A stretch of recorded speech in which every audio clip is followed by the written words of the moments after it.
Now we're going to dig into what each of the different types of questions offers and some different ways that you can use them.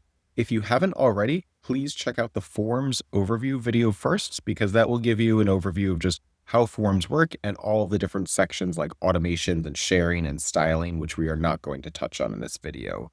In this video, we're going to talk more about what all of these different types of questions like contact info and phone number mean and some of the different side effects of them. There's going to be a lot of content in here, so please bear with me and feel free to skip ahead to anything else that might be more applicable to what you're looking to do. So, first of all, the very basic question types in here, like single line of text, paragraph, date, and yes, no checkboxes drop down, should be very familiar if you've used other form builders in the past. And they have very few options. For example, single line of text, you can have a label and ask, what are your preferred pronouns? Make that required, and then clients will be able to fill out a line with that information in there. For this one of the options is numeric. If you wanted to request something like, I don't know, number of chicken that somebody wanted to buy, that's where you would put that in this form, and you could force it to be numeric and have a minimum or maximum value.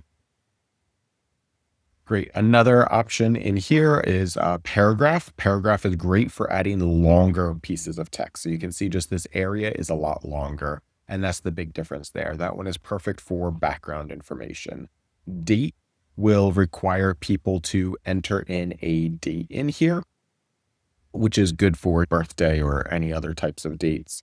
Location is an interesting question type. This one has a couple of different side effects and interesting things. So first, when you start to type in here, we'll do autocomplete like Google from Google so that you can have somebody easily fill in their address. And that one is great too, that you can make it easy to make sure that you have a complete address in there too. With the location question too, if you have an event type, you can make the event type use the location from the form question. So when you go in, you edit the event type and you change the location to from form question, that will use the location entered in any location question that somebody has. Next, we're going through all of the easier question types before we get to some of the complex ones. Yes, no is exactly as it says. It gives a yes, no question where somebody has to select one of those options, or if it's not required, then they don't have to select any. So if we make it required, then they have to pick either yes or no to continue. Agree to terms is a common pattern that a lot of people have, where you have a long description of your terms and conditions, or maybe you have a link to them on your website, and then there's a checkbox right afterwards that says, I agree. This one is required by default. And this is great. Put in your cancellation policy or anything else, and somebody will fill that out and need to click I agree to continue. If they don't select the checkbox and it's required, they won't be able to complete and submit the form or book their appointment.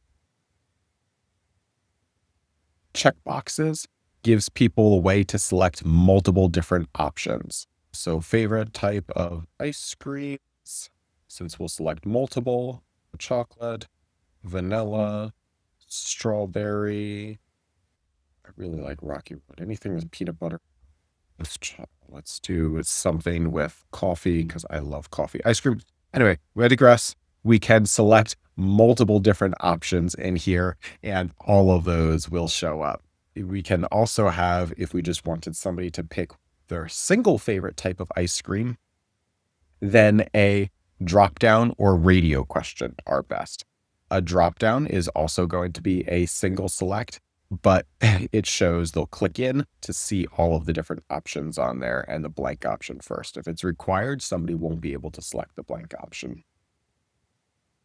And for radio options, these are radio buttons. So the big difference here is that a drop down is great for a very long list where you want to be able to have people click in, select the option from the very long list, and then after it's selected, the form looks a lot cleaner, whereas radio is great for when you need to select one thing from a fewer number of options on there. And the last one in here is file upload.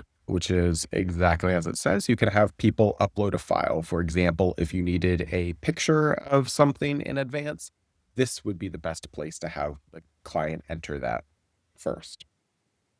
So we went through everything in the text and choice options. Now we're going to jump around a little bit and go up a little bit more about the client. So client contact info is one of the default fields that we'll ask. So with this one, we ask for a name and email address. And when somebody submits the form, it's going to be these fields that are used to look them up if they were a prior client and associate that form submission or booking with that prior client. Or if they're a new client, use that for the client record. Alternatively, if you didn't want to use the client contact info, you could just have separate fields, text, like single line of text fields that asks for name and email address. And we'll also pull those and use those for the client information if you wanted to adjust those more. Label prefix is great if you maybe have a doggy daycare and you wanted clients to be more of the dog rather than a human. You could put the prefix in there to be dog. So it'd be dog name, dog email address. Also, one of the special things about client contact information is that if you have people scheduling a class and you allow them to select a quantity for that class where they're booking multiple people at once, this will show person number 1, person number 2, person number 3. If you're booking 3 spots, that you can book for 3 separate guests at once. But that is only if you enable booking a quantity and allow multiple spots for an appointment.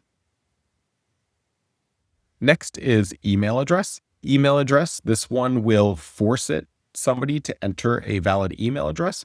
We'll also check for common typos. Everybody has a Gmail address, and if they put Gmail, we'll show a message saying, did you actually mean gmail.com? So that should prevent some typos and hopefully improve deliverability of emails. That same behavior happens for the email question as part of client contact information.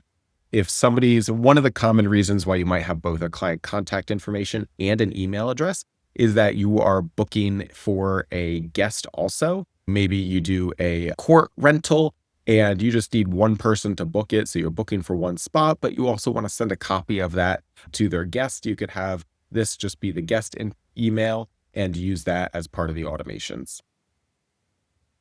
And phone number. Phone number, obviously you enter a phone number. So if we detect that they're outside of the US or you're outside of the US too, we'll also allow entering a country code in there, and that'll force a valid phone number. If you have an automation that is a text message, this phone number field is going to be used for the text message. One of the options that will also show in here when you add an automation for a text message is an opt-in so that the person can select whether or not they want to receive text messages from you.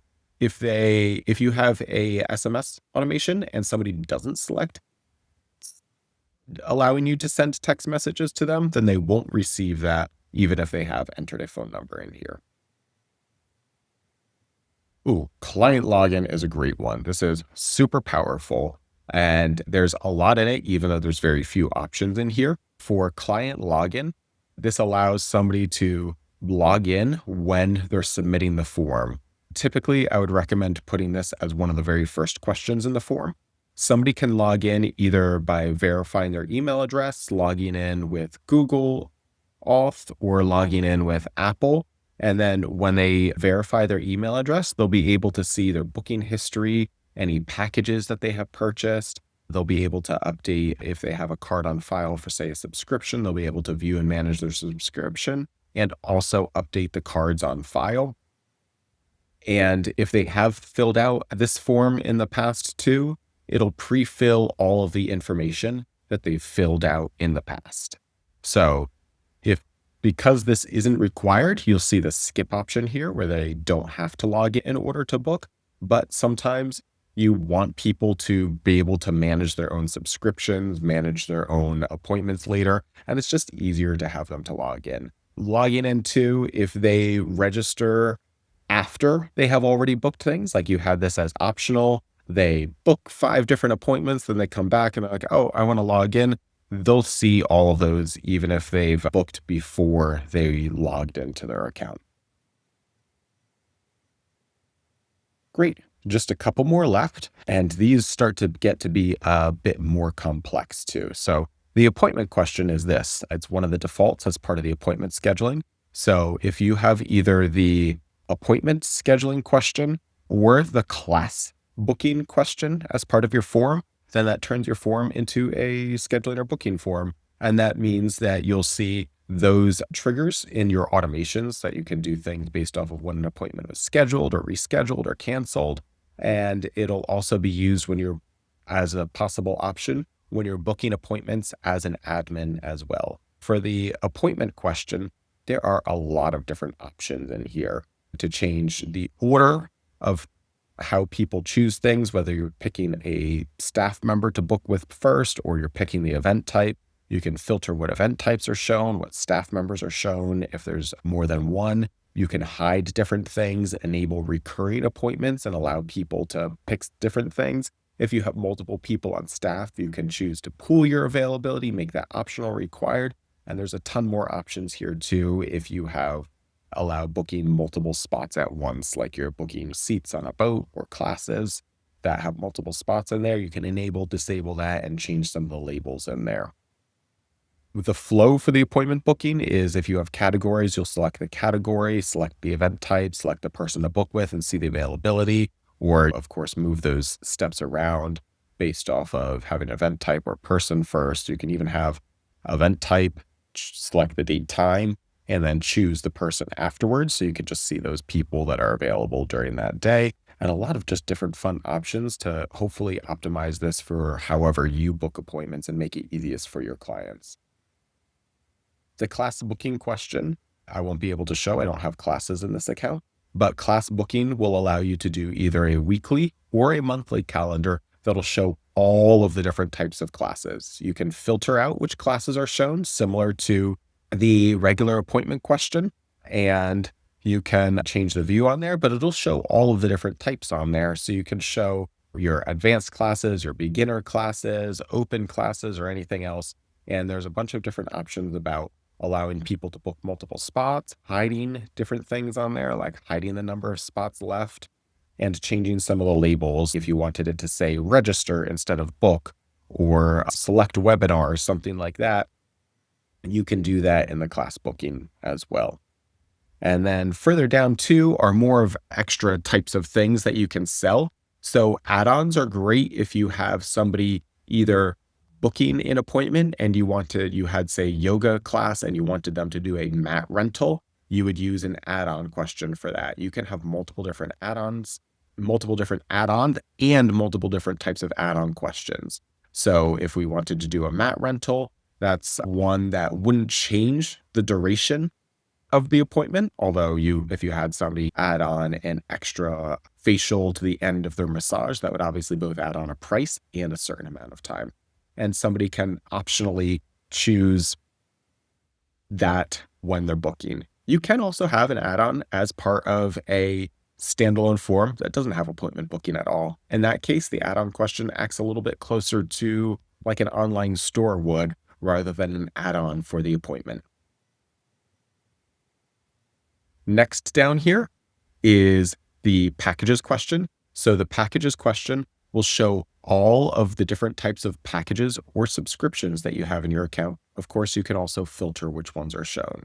So this is commonly used if you wanted to have a separate form that allows somebody to book their packages or subscriptions. You would use that and you can have people buy those. Once you add and enable that packages and subscriptions feature, a form will be automatically added that has that question in there. The payment question is hidden from clients, but is useful to just create a payment form. So the most common use case for that is you'll put in an amount, maybe $100, and then this would be like, I don't know, invoice payment.